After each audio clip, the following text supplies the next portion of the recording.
Sud Radio Berkov dans tous ses états. Et il y a quelque chose de sûr, c'est que Trump n'aime pas Biden et que Biden n'aime pas Trump. Il y a quelque chose de sûr aussi, c'est qu'Anne Hidalgo adore la mer. Et il y a quelque chose de sûr aussi, c'est que quand l'essayiste Frédéric Rouvillois parle de Macron dans un livre qui s'appelle Liquidation, ça veut bien dire ce que ça veut dire. Sud Radio André Berkov.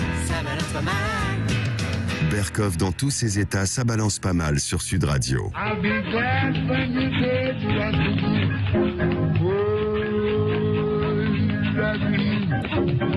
boy, I brought you to my home, you would leave my wife alone. L'immortel Louis Armstrong. I'll be glad when you'll be dead, you rascal you. Je serai heureux quand tu vas crever, espèce de racaille. Et c'était évidemment les vieux salauds, Eddie Mitchell, Serge Gainsbourg, etc., les vieilles racailles. Ensuite, ça a été une série de concerts célèbres. Mais là, hier, c'était quand même pas piqué des hannetons, hein. Évidemment, auditeurs du Sud Radio, je pense que vous dormiez la plupart, c'est vrai, nous, hein, soldats, toujours sur le front, de 3h à 4h30 du matin, on était là en train d'écouter Donald Trump et Joe Biden. Alors, ça n'a pas arrêté, hein, franchement. S'ils avaient pu se rapprocher, je crois qu'ils se seraient mis un certain nombre de taloches. Alors, ça a été très intéressant, parce qu'il y avait vraiment deux attitudes très différentes. D'un côté, je parle de l'attitude, parce que la forme, vous savez, c'est le fond remonté à la surface. Trump qui l'attaquait, Joe, oui, toi, tu n'as pas d'énergie, etc. Qu'est-ce que tu as fait, et ton fils, c'est l'Ukraine. Qu'est-ce que vous avez fait pendant 47 ans de vie politique, et Obama, etc. Alors que Joe Biden, il ne le regardait jamais, il ne disait pas Donald ou quoi que ce soit, il disait il, ce salaud, ce clown. Regardez, par exemple, il a employé quelques mots, écoutez. Will you shut up, man? Listen, who is on your list, Joe? Who's on your list? Gentlemen, I think this we've is ended so this. He's going to pack the court. We have not going to give a list. We have ended this segment. We're going to move on to the second segment. That was really a productive segment. Oui, il y a alors ça a été des noms d'oiseaux, clown, menteur, low energy. Enfin, ils se sont envoyés tout. Et alors, Biden, lui, il disait il, et puis il regardait l'écran, il regardait la caméra, et puis il disait oui, votez bien les Américains, etc. On sentait la différence entre le challenger et le président. Ça a volé quand même effectivement très bas. En même temps, il s'est dit des choses. Et on va en parler avec Charles Gave, notre ami économiste, financier, et qui connaît bien les États-Unis. Ils ont abordé, Charles Gave, bonjour.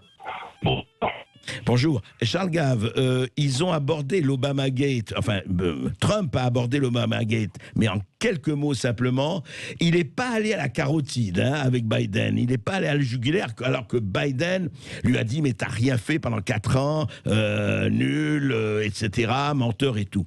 Vous en avez pensé quoi, Charles Gave ? Si vous voulez, j'en ai pensé une chose toute simple, c'est qu'ils sont restés tous les deux fidèles à leur rôle. Alors, on vous entend mal, Charles. Est-ce que vous êtes Oui, allez-y. Ils ont tous les deux, ils sont restés fidèles à leur personnage. Oui. Je veux dire par là que Biden, il a essayé de se présenter comme l'homme d'État représentant la continuité. Ouais. Il est à Washington depuis toujours, il connaît les combines, et voilà. Et l'autre, aussi curieux que ça paraisse, s'est présenté comme l'homme de l'extérieur. Ouais. Alors que ça fait 4 ans qu'il est à la présidence, c'est vrai. Alors que ça fait 4 ans qu'il est à la présidence. Donc c'est assez rigolo de voir que dans le fond, après 4 ans de présidence Trump, le président et l'opposition ne sont pas encore arrivés à se mettre d'accord sur ce qui devait être fait pour essayer de faire descendre un peu dans le pouvoir l'État profond. Ouais.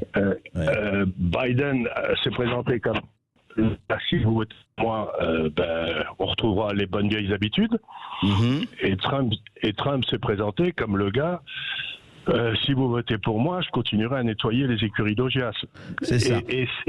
Et en même temps, il a excipé de ses résultats en économie, en chômage, etc. Avant le Covid-19, bien sûr. Mais voilà. Avant le Covid-19. Et il faut bien se rendre compte à qui parlait Trump. Trump, il parlait grosso modo aux Noirs et aux Latinos.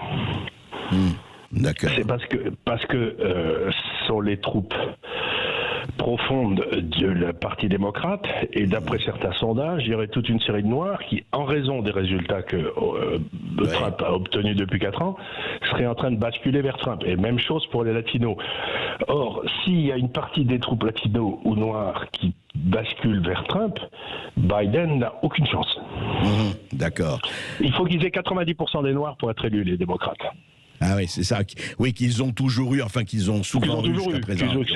C'était leur vote habituel, c'était leur troupe de réserve. Et là, vous pensez qu'il y a quand même un léger glissement, ou léger ou pas, glissement de terrain, de ce point de vue-là? Il y a un glissement de terrain, il y a d'abord toute une série de Noirs qui ont commencé à monter, Candice Owen, etc., qui ont commencé à monter pour dire, mais arrêtons de nous faire tondre par les démocrates qui ne pensent à nous qu'au moment des élections et ensuite nous laissent tomber.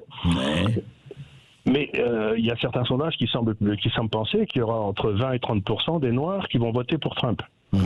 Même chose pour les Latinos aussi, je crois. Même chose pour les Latinos. Et donc, s'il y a un glissement comme ça, comme si j'ose dire, de l'autre côté, les deux ont leurs troupes parfaitement en ligne de bataille. Vous voyez, c'est-à-dire, vous avez sur la côte est et la côte ouest les démocrates.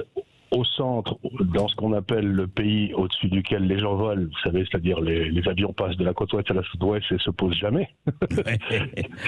C'est ça, Les gens qui survolent le territoire, ils ne connaissent que New York et Los Angeles, et puis voilà, ça suffit comme ça. Et ceux-là, ils sont démocrates depuis toujours, ils ne sont pas prêts de changer. Mais ce qu'on appelle le flyover country, c'est-à-dire le pays au-dessus duquel on vole, il est plutôt trumpiste.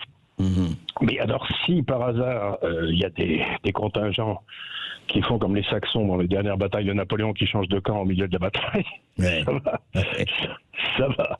Là, ça risque de créer des surprises. Donc, Trump, là, il faut bien se rendre compte, il a parlé.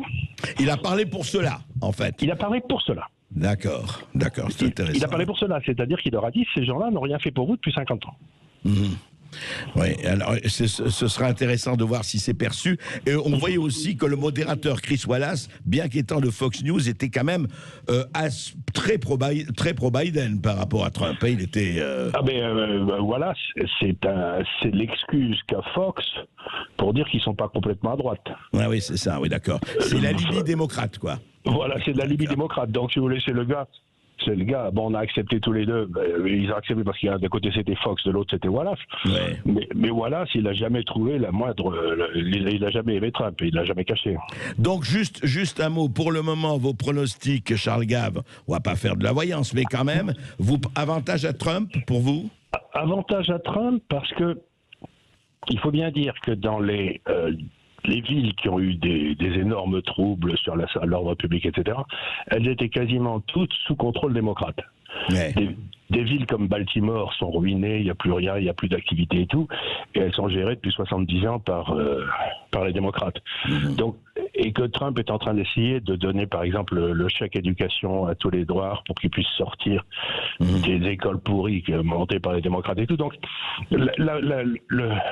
le vote va se passer très simplement quel va être le basculement, s'il y en a un, des Noirs et des Latinos vers Trump. C'est ça la question essentielle. Merci beaucoup, Charles Gave. Merci pour cet éclaircissement.